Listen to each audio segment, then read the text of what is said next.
नमस्कार, मैं हूं आनंद पांडे और आप देख रहे हैं द सूत्र। आपको मालूम ही होगा कि पिछले महीने यानी 12 सितंबर को मध्य प्रदेश के विधायकों को काम करते हुए पूरे 1000 दिन हो चुके हैं। इन 1000 दिनों में विधायकों का परफॉर्मेंस कैसा रहा, उन्होंने जनता के लिए कितना काम किया, जनता उनके कामकाज से खुश है या नहीं है, और इन सब के सिवा यदि आज मध्य प्रदेश में चुनाव हो जाएं तो कितने लोग मौजूदा बीजेपी सरकार को वापस लाना चाहेंगे, मौजूदा विधायक को जिताना चाहेंगे। इन्हीं सब बातों को लेकर द सूत्र ने मध्यावधि चुनाव 2021 का आयोजन किया था। आप लोगों के पास तक हम पहुंचे थे और आपसे हमने 10 सवालों पर आपकी राय मांगी थी। हम जानना चाहते थे कि इस वक्त प्रदेश के मुद्दे क्या हैं। 19 से 25 सितंबर के बीच में यह मध्यावधि चुनाव करवाया गया था।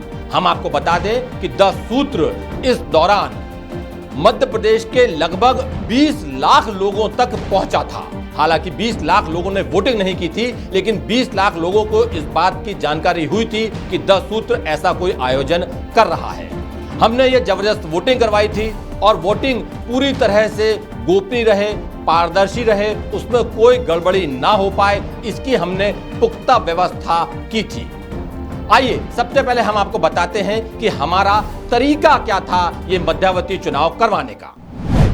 12 सितंबर को विधायकों के 1000 दिन पूरे हुए और इस मौके पर द सूत्र की मंशा थी कि विधायकों की जवाबदेही और जिम्मेदारी तय होना चाहिए, क्योंकि हमारी दृढ़ मान्यता है कि मजबूत लोकतंत्र की पहली और सबसे बड़ी आवश्यकता है इन जनप्रतिनिधियों की कड़ी निगरानी। इसी बात को ध्यान में रखते हुए द सूत्र ने काफी पहले से ही मध्यावधि चुनाव की तैयारियां शुरू कर दी थी, ताकि विधायकों के कामकाज की समीक्षा की जा सके और विधायकों को एहसास कराया जा सके कि अब द सूत्र जनता के साथ मिलकर उन पर कड़ी निगरानी रखेगा। इन्हीं सब बातों को ध्यान में रखकर द सूत्र की टीम ने कई दौर की बैठक के बाद 10 सवाल तैयार किए। चुनाव पूरी तरह से पारदर्शी हो, इसकी भी पूरी चाक चौबंद व्यवस्था की गई। एक चुनौती ये भी थी कि चुनाव पूरी तरह से गोपनीय और सुरक्षित रहे। इसके लिए भी पुख्ता तैयारियां की गई। चूंकि मध्यावधि चुनाव के लिए द सूत्र ने अपनी वेबसाइट और ऐप के जरिए ऑनलाइन वोटिंग करवाने का फैसला लिया था, इसीलिए गोपनीयता और सुरक्षा बरतना और भी ज्यादा महत्वपूर्ण था, क्योंकि ऑनलाइन वोटिंग में फर्जी वोटिंग की आशंका हमेशा बनी रहती है। इसीलिए द सूत्र ने तय किया कि एक व्यक्ति एक वोट ही कर सके, ऐसे इंतजाम होने चाहिए। इसके लिए मैक एड्रेस से वेबसाइट और मोबाइल ऐप को सिक्योर किया। इसके बाद सुरक्षा को और पुख्ता करने के लिए OTP का भी सहारा लिया। ज्यादा से ज्यादा लोग मध्यावधि चुनाव 2021 में हिस्सा लें, इसके लिए निर्भीक पत्रकारिता और मजबूत लोकतंत्र के लिए प्रतिबद्ध द सूत्र ने चौतरफा कोशिशें की। प्रचार रथ बनवाए, अखबारों के जरिए पैम्पलेट बांटे, मध्य प्रदेश के कई शहरों में होर्डिंग्स लगाए। मकसद सिर्फ एक था, जनता को जागरूक करके ज्यादा से ज्यादा वोट डलवाना। तमाम ग्राउंड एक्टिविटीज के अलावा द सूत्र ने सोशल मीडिया प्लेटफॉर्म्स के जरिए भी लोगों तक वोटिंग के लिंक पहुंचाए। कई शहरों में एक्शन ग्रुप भी बनवाए गए। 18 सितंबर की रात 12 बजे से 25 सितंबर की रात 12 बजे तक लोगों ने मध्यावधि चुनाव में वोटिंग की, सरकार और विधायक के कामकाज का आकलन किया। इस बीच द सूत्र मध्य प्रदेश के करीब 19 लाख से ज्यादा वोटरों तक पहुंचा। हालांकि हम ये नतीजे आपके पास पहले लेकर आने वाले थे, लेकिन इसी बीच मध्य प्रदेश में उपचुनावों का ऐलान हो गया और आदर्श आचार संहिता चुनाव की लग गई। इस वजह से हमें अपनी चुनावी प्रक्रिया नतीजों वाली रोकना पड़ी। और इसी बीच हम आपको बता दें कि ये जो वोटिंग हमने करवाई थी, इसमें हमने इस बात का पूरा ध्यान रखा था कि कोई भी वोटर एक से ज्यादा बार अपना वोट ना दे सके। इसके लिए हमने बाकायदा OTP की व्यवस्था की थी कि एक जो हमारा यूजर है वो एक बार में एक ही वोट डाल सकेगा, दोबारा वोट वो नहीं डाल सकेगा। इसके हमने बहुत पुख्ता इंतजाम किए थे, क्योंकि आप भी जानते हैं कि आजकल तमाम राजनीतिक पार्टियां हैं जो सोशल मीडिया में बहुत कुछ कारनामे दिखाती रहती हैं, तो उनको कोई मौका ना मिले, इसकी हमने पूरी व्यवस्था की थी। इसके सिवा जो हमने सवाल तैयार करवाए थे वो भी बेहद एक एक्सपर्ट पैनल थी, उनके साथ विचार मंथन किया गया था और उसके बाद हमने 10 सवाल तैयार किए थे। इन 10 सवालों में कुछ सवाल ऐसे थे जिनमें यूजर को सिर्फ टिक लगाना था, अपनी राय नहीं जताना थी, जबकि कुछ सवाल ऐसे थे जहां उनको अपनी राय भी जताना थी। हमारा पहला सवाल था कि क्या आप अपने विधायक की सक्रियता या फिर कामकाज से संतुष्ट हैं? इसके लिए 3 ऑप्शन दिए गए थे। दूसरा सवाल था कि कोरोना संकट के दौरान आपके विधायक ने जो इंतजाम किए, क्या आप उनसे संतुष्ट हैं? इसके लिए भी 3 ऑप्शन में से किसी एक ऑप्शन को चुनना था। तीसरा सवाल था कि आप अपने विधायक को कैसा मानते हैं, भ्रष्ट, ईमानदार या फिर कह नहीं सकते। चौथा सवाल था अगर आज चुनाव हो जाए तो अपने क्षेत्र के विधायक के रूप में आप किसे चुनेंगे। इसके 3 ऑप्शन में वर्तमान विधायक, रनर अप या फिर कोई तीसरा नाम। पांचवा सवाल था कि क्या आप कोरोना आपदा से मुकाबले के लिए शिवराज सरकार के प्रयासों से संतुष्ट हैं। इसके भी 3 ऑप्शन दिए गए थे। छठा सवाल था कि क्या आपको लगता है कि 15 महीने की कांग्रेस सरकार गिराकर बीजेपी के सरकार बनाने से मध्य प्रदेश का हित हुआ। इसके भी 3 विकल्प दिए गए थे। और हमारा 7वां सवाल था कि कई राज्यों की तरह क्या एमपी में भी सीएम शिवराज सिंह चौहान का चेहरा बदलना चाहिए। इस सवाल का जवाब देने के लिए यूजर्स को 3 विकल्प दिए गए। 8वां सवाल था कि अगर आज चुनाव हो जाए तो प्रदेश में पहली पसंद कौन सी पार्टी हो सकती है। इसमें बीजेपी, कांग्रेस, जयस, बीएसपी, समाजवादी पार्टी, आम आदमी पार्टी और अन्य का विकल्प दिया गया। 9वां सवाल था कि मौजूदा समय में आपके हिसाब से प्रदेश की सबसे बड़ी समस्या कौन सी है। भ्रष्टाचार, बेरोजगारी, कानून व्यवस्था, सांप्रदायिकता, महंगाई या फिर खराब सड़कें। और 10वां आखिरी सवाल था कि प्रदेश में ओबीसी को 27% आरक्षण देने के मामले में किस पार्टी के प्रयासों को आप गंभीर मानते हैं। इस सवाल के भी 3 ऑप्शन दिए गए। तो आपने देखा कि 10 सूत्र की टीम ने वोटिंग की कितनी पुख्ता व्यवस्था की थी। इसके साथ ही सवाल भी हमने किस तरह से तैयार किए थे एक्सपर्ट की मदद से, यह भी आपने देखा। हम आपको बताना चाहते हैं कि हमारा मकसद क्या था। हमारा मकसद साफ था कि हमारी जो जनता है उसको प्रजा नहीं बनना है, उसको एक दिन का वोटर नहीं बनना है, उसको 5 साल के लिए नागरिक बनना है। और नागरिक वो तभी बन पाएगा जब अपने जनप्रतिनिधियों के कामकाज की वो लगातार समीक्षा करेगा। अभी हमने 1000 दिन होने पर इनके कामकाज की समीक्षा की है। इसके बाद हम आपको फिर मौका देंगे और आपसे पूछेंगे कि आपके विधायक कैसा काम कर रहे हैं। और अब वो नतीजे जिनका आप सभी को बेसब्री से इंतजार है, उसकी शुरुआत करते हैं। लेकिन इसके पहले हम ये देख लेते हैं कि अभी मौजूदा विधानसभा की क्या स्थिति है। 3 जो उपचुनाव थे वो भी हो चुके हैं, 230 सीटें पूरी भरी हुई हैं। तो आइए हम सबसे पहले वो पिक्चर देखते हैं कि किस पार्टी के पास कितने विधायक अभी मध्य प्रदेश में हैं। तो इस वक्त मध्य प्रदेश की विधानसभा में भाजपा के पास 127 विधायक हैं, जबकि कांग्रेस के पास 96, बीएसपी के पास 2, एसपी के पास 1 और निर्दलीय विधायकों की संख्या 4 है।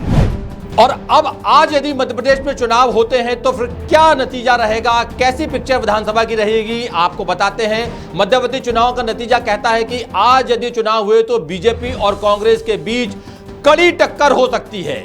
कड़ी टक्कर हो सकती है। बीजेपी बहुमत के आंकड़े यानी 116 सीटों से 9 सीटें दूर रह सकती है, यानी बीजेपी को 107 सीटें मिल सकती हैं और उसे मौजूदा स्थिति से 20 सीटों का नुकसान उठाना पड़ सकता है।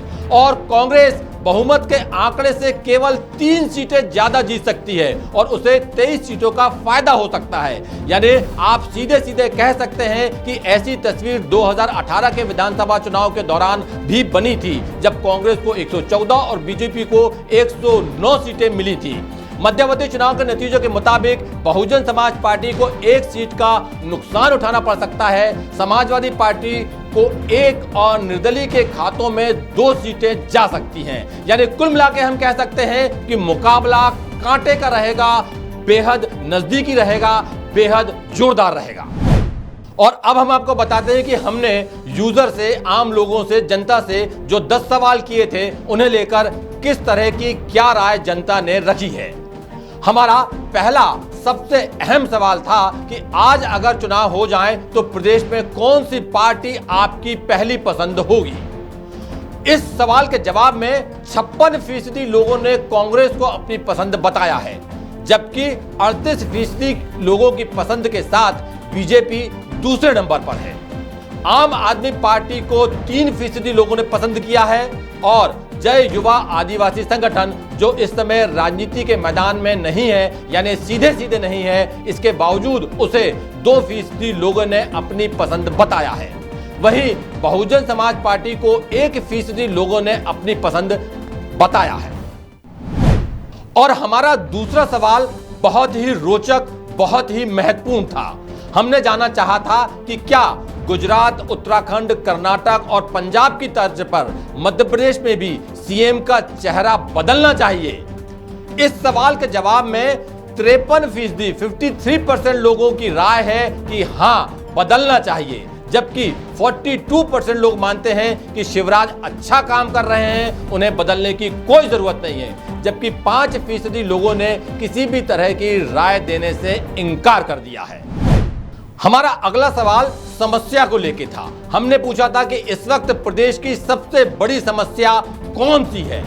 52% लोगों ने, 52% लोगों ने कहा कि बेरोजगारी सबसे बड़ी समस्या है, जबकि 21% लोगों की नजर में महंगाई बड़ी समस्या रही, यानी महंगाई दूसरे नंबर पर है। 18% लोगों ने माना कि भ्रष्टाचार एक बड़ी समस्या है। वहीं कानून व्यवस्था 4% लोगों के लिए, खराब सड़कें 3% लोगों के लिए और सांप्रदायिकता 2% लोगों के लिए समस्या बनी हुई है।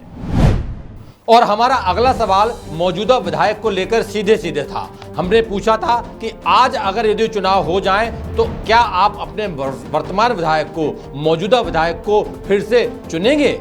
और इसके जवाब में 74% लोगों ने कहा कि हां, वो दोबारा उसी चेहरे को मौका देना चाहेंगे, जबकि 23% लोगों ने रनर अप यानी पिछले चुनाव में दूसरे नंबर पर रहे उम्मीदवार को चुनना पसंद किया है, जबकि 3% लोग अपने क्षेत्र में नया चेहरा लाना चाहते हैं। इसमें एक बात यह भी हम जोड़ना चाहेंगे कि 59 वर्तमान विधायकों को जनता ने खारिज किया है, जिसमें से 39 बीजेपी के हैं तो 17 कांग्रेस के हैं। बसपा का 1 और 2 अन्य विधायक हैं। साथ ही अगर यदि आज चुनाव हो जाए तो 54 रनर अप चुनाव जीत सकते हैं, जिसमें से 35 कांग्रेस के और 17 बीजेपी के विधायक हैं। वहीं समाजवादी पार्टी का 1 और जीजेपी के 1 विधायक भी चुनाव जीत सकते हैं। हमारा अगला सवाल ओबीसी आरक्षण को लेकर था। हमने पूछा था कि ओबीसी को 27% आरक्षण देने के मामले में किस पार्टी के प्रयासों को, कोशिशों को आप गंभीर मानते हैं? और इसके जवाब में इसका श्रेय दिया है 45% लोगों ने कांग्रेस को, 29% लोगों ने बीजेपी को और 26% लोग यह कहना चाहते हैं कि इस मामले में दोनों ही पार्टियां राजनीति कर रही हैं। हमारा अगला सवाल कोरोना का लेकर था। हमने पूछा था कि क्या कोरोना के दौरान शिवराज सरकार ने जो कामकाज किया था उससे आप संतुष्ट थे? और इसके जवाब में 34% लोगों ने बोला कि हां, वो शिवराज सरकार के कामकाज से संतुष्ट थे, जबकि 59% लोगों ने बोला कि कोरोना के दौरान शिवराज सरकार ने जो कामकाज किया था उससे वो नाखुश हैं। और 7% लोगों ने बोला कि इस बारे में वो अपनी कोई राय नहीं जता सकते हैं। पिछले 2.5 साल के दौरान मध्य प्रदेश में एक बड़ा घटनाक्रम कांग्रेस की कमलनाथ सरकार को गिराने का हुआ था और हमारा अगला सवाल इसी सिलसिले में था। हमने सीधा सीधा सवाल किया था कि क्या 15 महीने की कमलनाथ सरकार को गिराकर बीजेपी ने अच्छा काम किया था? और इसके जवाब में 62% लोगों ने बोला है कि नहीं, बीजेपी ने अच्छा काम नहीं किया था, जबकि 30% लोगों ने बीजेपी का पक्ष लिया है, उन्होंने कहा है कि अच्छा काम किया था और 8% लोगों ने बोला है कि हम इस बारे में कुछ नहीं कह सकते। क्या आप अपने विधायक की सक्रियता और कामकाज से संतुष्ट हैं? हमारा ये अगला सवाल था और इसके जवाब में 43% लोगों ने बोला कि हां, वो अपने विधायक की सक्रियता से खुश हैं, जबकि 52% लोगों ने कहा कि नहीं, वो बिल्कुल खुश नहीं है और 5% लोगों ने कहा कि वो इस बारे में कुछ नहीं कह सकते। कोरोना संकट के दौरान आपके विधायक ने जो इंतजाम किए थे, क्या आप उनसे संतुष्ट हैं? और इस सवाल के जवाब में 35% लोगों ने बोला कि हां, वो पूरी तरह खुश हैं, जबकि 56% लोगों ने नाखुशी जाहिर की है। इस मामले में 9% लोगों ने कहा कि हमारे विधायक का कामकाज औसत रहा है। हमारा अगला सवाल विधायक की शुचिता को लेकर था, उसकी ईमानदारी को लेकर था। हमने सीधा सवाल किया था कि आप अपने विधायक को कैसा मानते हैं और इसके जवाब में 36% लोगों ने बोला कि वो अपने विधायक को ईमानदार मानते हैं, जबकि 43% लोगों ने बोला कि उनका विधायक भ्रष्ट है, जबकि 21% लोग तय नहीं कर पाए कि उनका विधायक भ्रष्ट है या ईमानदार। तो ये आपने मध्य प्रदेश की एक बड़ी तस्वीर देखी, जहां साफ समझ में आ रहा है कि इस बार अगर अभी चुनाव हो जाएं तो बीजेपी और कांग्रेस के बीच कांटे की टक्कर रहेगी। बड़ी संख्या में लोग शिवराज का चेहरा बदलना चाहते हैं और तमाम जो सवाल थे वो आपने देखे। अब हम आपको अंचलवार भी बताएंगे। आप देखते रहिए द सूत्र। आपका हमारे साथ जुड़ा रहना बेहद जरूरी है, क्योंकि हम सवाल उठाते हैं, पालकी नहीं।